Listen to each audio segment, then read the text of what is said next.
It's already hard to accept that my father-in-law passed away, but what my husband Bob said next left me completely shocked. Let's get divorced. Now that I've got the inheritance, I don't need you to be my ATM anymore. For a moment, I couldn't believe what Bob was saying. What do you mean? I asked. Bob grinned and smugly explained, I have about $1 million from my dad's inheritance, so I don't need you anymore. Then Bob started complaining about me. Do you know how embarrassed I've been? I had high hopes because my dad arranged our marriage, but I was disappointed to end up with someone as plain as you. Well, why did you marry me then? You could have just said no, I replied. It's obvious, isn't it? For the money. Who else would marry someone like you? I couldn't stay silent after hearing that. Fine, here's the divorce papers. I decided to agree to the divorce without telling Bob something important. I hope he regrets this deeply later. My name is Catherine Smith, and I'm 42 years old. I run a fashion company. I married Bob, who is 2 years younger than me, 2 years ago. Our marriage was arranged. Bob is the son of Mr. Smith, the CEO of a company I've worked with for many years. Being an only child, it seemed Mr. Smith initially intended for Bob to succeed him. But Bob showed no interest and wasn't particularly good at his job, so Bob quickly dropped out of the running for successor and just worked as a regular employee. What attracted me to Bob was his laid-back nature. Since childhood, people often told me I was too serious and lacked spontaneity. I was often praised for being studious, but some people found me too stiff. Some of my ex-boyfriends even told me, "You're not fun. It's like I'm dating a boss." It was heartbreaking, but I always thought maybe I was too serious. Being labeled as inflexible was a common occurrence. I struggled with handling things casually and often got too engrossed. To me, Bob seemed like he was from a completely different world. "Oh, the place is closed today," Bob said during our first date. He had recommended a restaurant, but it was closed when we got there. Now, I would have been flustered by such an unexpected situation, but not Bob. "Let's just go to that diner over there," he said, effortlessly changing plans. For someone as rigid as me, his response was a revelation. I thought by being with him, I could also become adaptable. That's why I decided to marry him. Many people were against our marriage. Some even suggested I could find someone better. Even Mr. Smith, my father-in-law, wasn't very enthusiastic. "Are you sure you want to take on my son? It feels like I'm burdening you with him," he asked. Back then, I felt no one really understood Bob's worth. But maybe they were right. Soon after we got married, Bob quit his job without consulting anyone. He just stopped going to work. When both I and Mr. Smith asked him why, Bob casually said, "Why do I need to work if you are making money for both of us?" My father-in-law and I were so taken aback that we didn't know what to say. Why would he rely solely on me for income? I tried to convince Bob many times with the help of my father-in-law, but Bob's way of thinking never changed. "Even if I work, I can't earn as much as Catherine does," he'd say. Right after we got married, Bob boldly declared he'd be a freeloader. I was tempted to divorce him then and there. If he was a young man in his 20s, maybe I would have found it cute, but this attitude was coming from a man nearing 40. Eventually, we reluctantly agreed that he take care of the household chores. Bob's parents had divorced a few years earlier. Apparently, before the divorce, Bob's mother wasn't very good at housework. She couldn't do anything, so I never learned from her, Bob said. It seemed like Bob was making excuses, blaming his mother for his lack of domestic skills. True to his word, initially, Bob was clueless about housework. But with constant praise and guidance, he managed to handle basic tasks. However, that doesn't mean he became exceptionally good at it. Still, he seemed quite pleased with himself. Thanks to me taking care of the house, Catherine can work.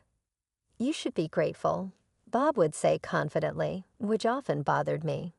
But I didn't think it was worth arguing over. Yes, Bob, I really appreciate your help, I'd reply, forcing a smile. There were moments when I felt annoyed, but overall, I think we managed to get along quite well. About a year into our marriage, something significant happened. My father-in-law adopted a child, a 9-year-old boy named Jack. Jack seemed like an ordinary boy, but my father-in-law isn't someone who makes decisions without reason. So why did he suddenly adopt Jack? One day, when we were alone, I asked him. He replied, "Promise you won't tell anyone," and then explained. It turns out Jack was the child of an employee my father-in-law was fond of. They had a close relationship, but tragically, Jack's parents died in an accident. They had eloped, and Jack didn't have any close relatives to rely on. Otherwise, he would have ended up in foster care. While my father-in-law wasn't sure if Jack would be happy with us, he decided to adopt him, hoping it would be for the best.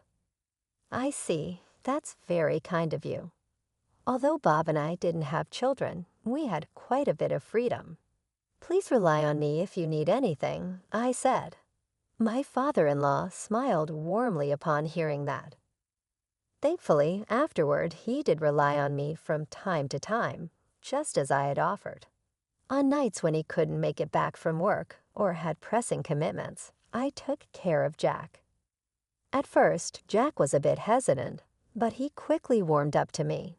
He's either very friendly or trying hard to fit in. Thinking about it made me feel somewhat emotional. Bob, on the other hand, wasn't happy about the situation.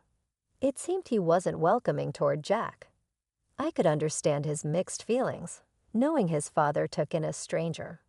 But when I tried talking to Bob, it turned out he had a completely different concern. Adopting him? What's he thinking? This is going to cut into my inheritance. I was hoping to get everything, he said. I couldn't believe my ears. Bob wasn't conflicted about Jack. He was worried about the inheritance. I'm going to talk to Dad about this. I'm not cool with it, Bob said. One day, Bob said this and went to confront his father. When he returned after a while, to my surprise, he was in a strangely good mood. I cautiously asked a smiling Bob, "How did it go?" He replied, "Oh, it's all good. My share isn't changing." Huh? What do you mean? I asked. I always thought that even if someone is adopted, they still get the same stuff from family when someone dies. What's happening? Noticing I didn't understand, Bob explained proudly. Dad's making Jack give up his right to get stuff when he's gone. It's because I'm his real son. I was surprised. Could the father-in-law who talked about Jack so nicely really be planning to give him nothing? Something seemed wrong. I wasn't sure, but Bob seemed happy about it, saying, "I'm glad." Well, if my father-in-law says so, there must be a reason. Anyway, he's still young. We won't deal with his stuff for a long time. Maybe I'll divorce Bob before then. Who knows? I was thinking about this casually, but things changed quickly.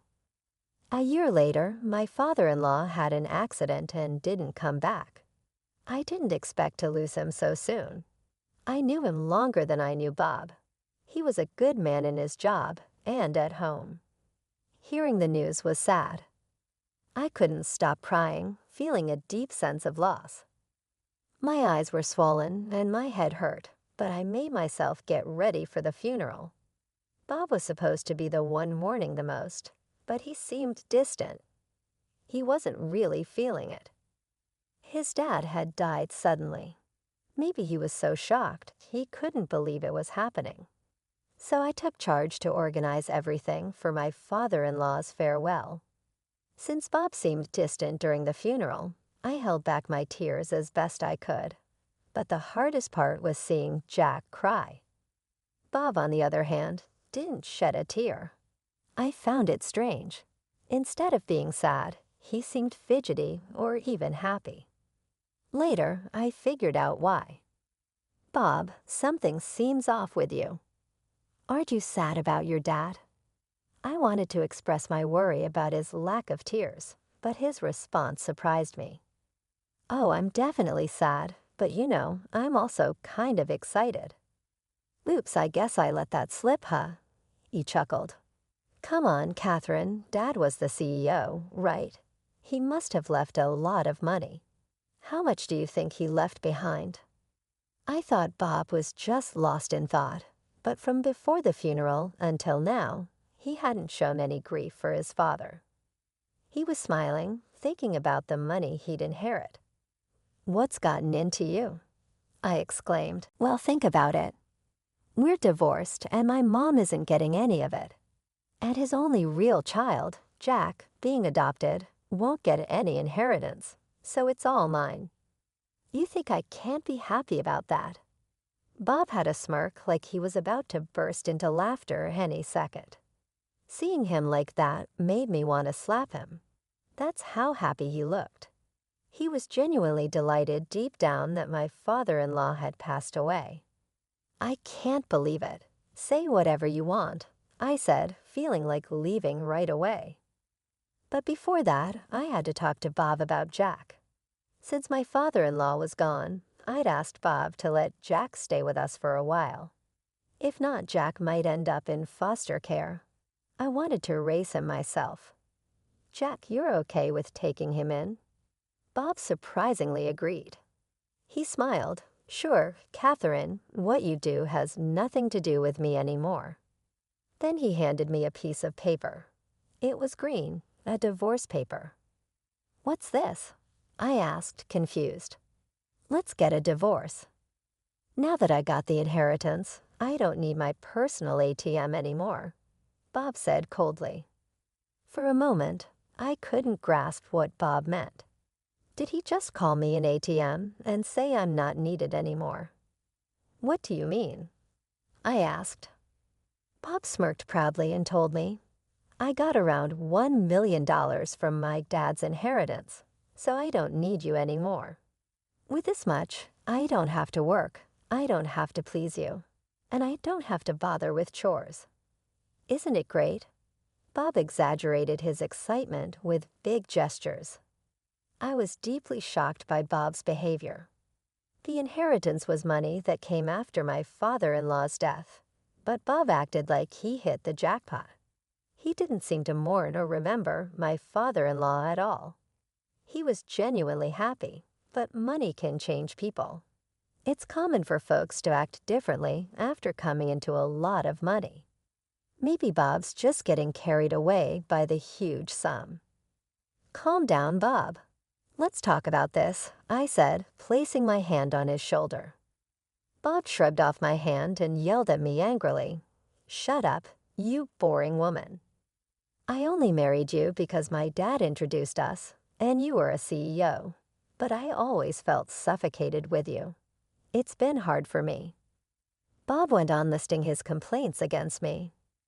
I was so disappointed when I expected someone better from the arranged date my dad set up, but then ended up with someone plain like you. He continued. "If that's how you felt, you could have just said no to the marriage." "I never forced you or begged you to marry me," I shot back. "I couldn't accept being painted as the villain. So why did you marry me then? If you didn't want to, you could have declined. It's obvious, for the money. Who else would marry someone like you?" Bob mocked, laughing at me. Basically, he married me for my wealth. He admitted, "It's been a while, so I guess it's safe to say." I had a significant debt. My dad said if I changed my ways and devoted myself to you, he would pay it off. So, of course, I would marry you. It meant he never loved me. He just married me for the money. Well, it wasn't fun, but thanks to you, I was saved. "Thanks a lot," Bob said, laughing cruelly. I made up my mind. I didn't know this man anymore. I decided not to give him the advice I had planned and started filling out the divorce papers without hesitation. Bob, who had been pushing for the divorce, seemed a bit surprised to see this. "Hey, are you thinking of getting a divorce now?" "Fine, here's the divorce papers," I said after writing them, feeling a sense of accomplishment. Now we were total strangers. Yeah, whatever happens now doesn't concern the other. You can live with that kid, Jack, and I can hang out with younger women. We're free. Bob was ecstatic. From what I could see, he hadn't cheated during our marriage, which surprised me. I never suspected it, but that was interesting. "Bob, if you were this happy about it, you should have divorced sooner." I had my reasons. I wanted the money. Bob carelessly stuffed the divorce papers into his bag and left the house in a hurry. I didn't feel right staying in the house where I'd lived with Bob. I thought about starting fresh somewhere new with Jack. It seemed like a good time to sell the house and move. I wanted to live close to my parents' place. I think it would help both Jack and me.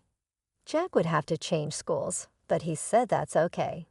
It's a bit sad, but now we can look for a new place without any reservations. Finding a new place was a bit tricky, but after thinking it over, I made a decision. What mattered most were the short distance to my parents' place and the great location. It's expensive, but considering Jack, I believe it's the best option out there. Jack came along to see the property, and his eyes sparked at the sight of the luxurious house. It's spacious and beautifully decorated, with lots of storage space, which was important to me. Surprisingly, it even has a pool.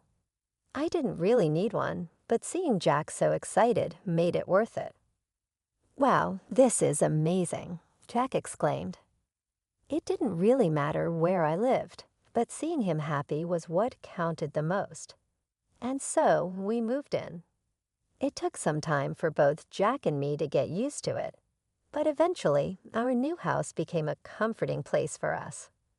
Around that time, I got a call from Bob. He sounded desperate and said he wanted to meet and apologize immediately. I had a feeling why he suddenly wanted to talk. I could have ignored him, but since he was so insistent, I decided to meet him. I left Jack with my mother and headed to the diner we agreed upon. Bob was already there, sitting in a corner booth, looking pale and about to cry. "Catherine," he called out as I approached. I gave Bob a cold look as he stood up. "What do you want, Bob? We're supposed to be strangers now." "Don't say that. The truth is my dad had debts." "Damn, I never thought. Hey, wait, did you get $1 million from your inheritance?" "Just use that to pay off your debts," I said, cutting him off. "No, the debts are more than what I inherited," Bob explained.